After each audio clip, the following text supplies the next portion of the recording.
Aujourd'hui, on parle des différents modes de présentation du scénario, à commencer par le synopsis. Synopsis avec un Y au début et I à la fin. Le synopsis, c'est le résumé d'un scénario. Alors on peut avoir un synopsis court ou un synopsis long.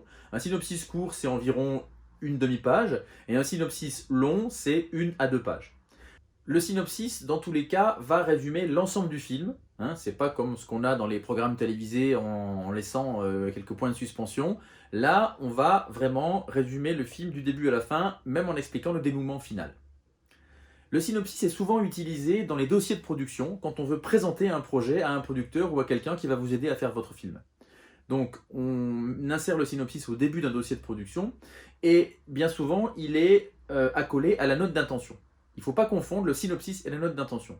Autant le synopsis, lui, va parler uniquement des éléments fictionnels de quelle est la fiction de votre film, autant la note d'intention va expliquer les intentions du réalisateur ou de la réalisatrice, ses partis pris esthétiques, ses choix de décor, pourquoi il a voulu ou elle a voulu faire ce film, et l'ensemble des éléments techniques qui vont concourir à la bonne réalisation de son film. Donc c'est vraiment les intentions, c'est à distinguer du contenu du film.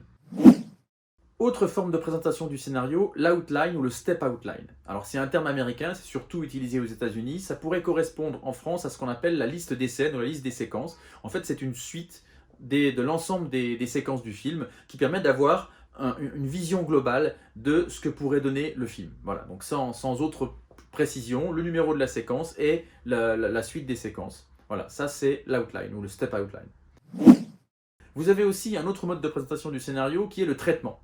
Alors un traitement, c'est plutôt environ 30 pages en moyenne. Et là, vous allez un résumé beaucoup plus complet du scénario, là encore du début jusqu'à la fin, avec la nuance aussi avec le synopsis ou le scénario, c'est que le traitement va raconter l'histoire dans un sens assez général, même si on ne raconte pas toutes les scènes, et chaque fois qu'on va amener un nouveau personnage, on va avoir une petite description du nouveau personnage. Voilà, un traitement, ça aide aussi, notamment pour un long métrage, à comprendre l'envergure d'un scénario pour un producteur, sans forcément lire les 100 ou 150 pages du scénario. Voilà, un traitement.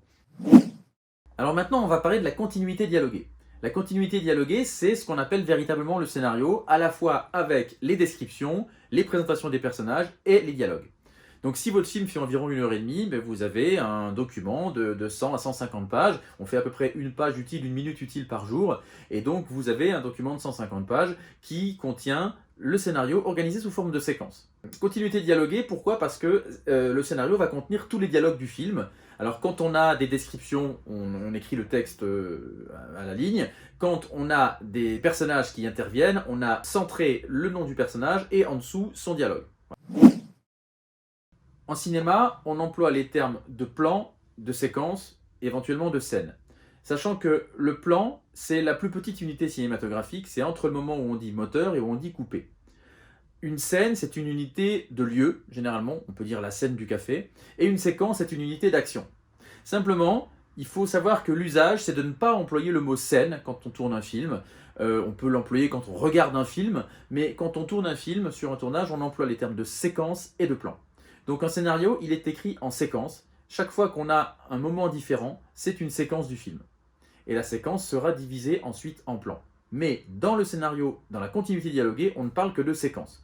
Qu'on rédige de cette manière, le numéro de la séquence, ensuite l'effet, donc soit intérieur, soit extérieur, soit jour, soit nuit, donc intérieur jour, intérieur nuit, extérieur nuit, en fonction de l'effet choisi au moment de la scène, ou de la séquence plutôt.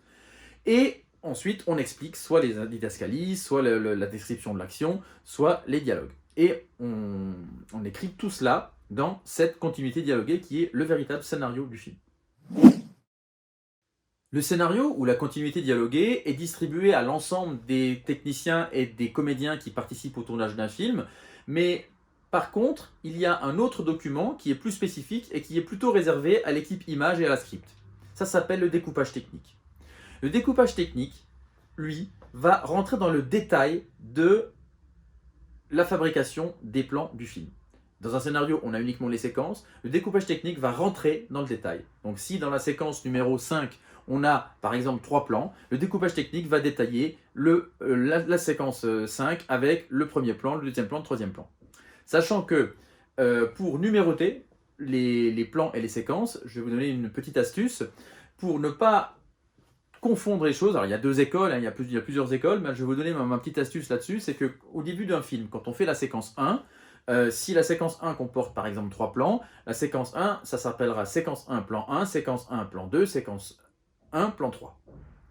Et quand on passe à la séquence 2, certaines personnes reviennent à zéro et reprennent séquence 2, plan 1, plan 2, plan 3. Et du coup, on a beaucoup de plan 1, plan 2, plan 3 dans tout le film. Ça peut prêter à des confusions au terme de montage. Donc moi, je recommande de ne jamais avoir deux plans différents. C'est-à-dire que quand vous avez 3 plans dans la séquence 1, quand vous passez à la séquence 2, vous ne l'appelez pas plan 1, vous l'appelez plan 4 et 5, 6, 7, ce qui fait que vous avez un plan, par exemple, 780 dans un film, parce que chaque plan est bien différent, et comme ça, pour toute l'équipe technique, il n'y a pas de confusion.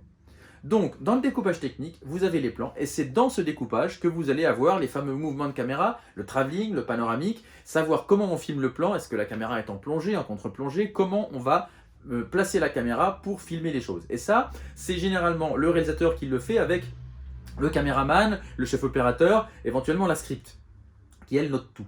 Voilà. Donc ça, c'est un document spécifique pour l'équipe technique image et la script et le réalisateur. Donc c'est le découpage technique.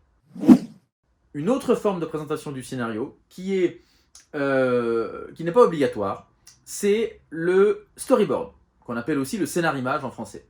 Le storyboard, c'est une pratique qui est quand même pas mal utilisée aux États-Unis, sachant qu'il y a des réalisateurs français comme par exemple Jean-Pierre Jeunet qui utilise beaucoup des storyboards, Luc Besson aussi dans ses films. Mais ça se fait beaucoup plutôt pour des films d'action, quand on a vraiment besoin avec spécificité de décrire une séquence avec donc un petit dessin, puisque le storyboard c'est en fait une petite bande dessinée, un petit croquis du film, et donc si vous êtes bon au dessin, ben, vous pouvez le faire, mais simplement ce n'est pas une obligation, ça peut être sympa, ça peut être spécifique pour tel ou tel type de film, voilà, mais en tout cas c'est pas une obligation. Ça permet tout de même de faire par exemple une petite illustration qui permettra à l'ensemble de l'équipe technique de bien comprendre comment vous voulez filmer les choses. Donc voilà, mais en tout cas ce n'est pas une obligation, c'est un plus en fait, c'est même un luxe de faire un storyboard pour un film.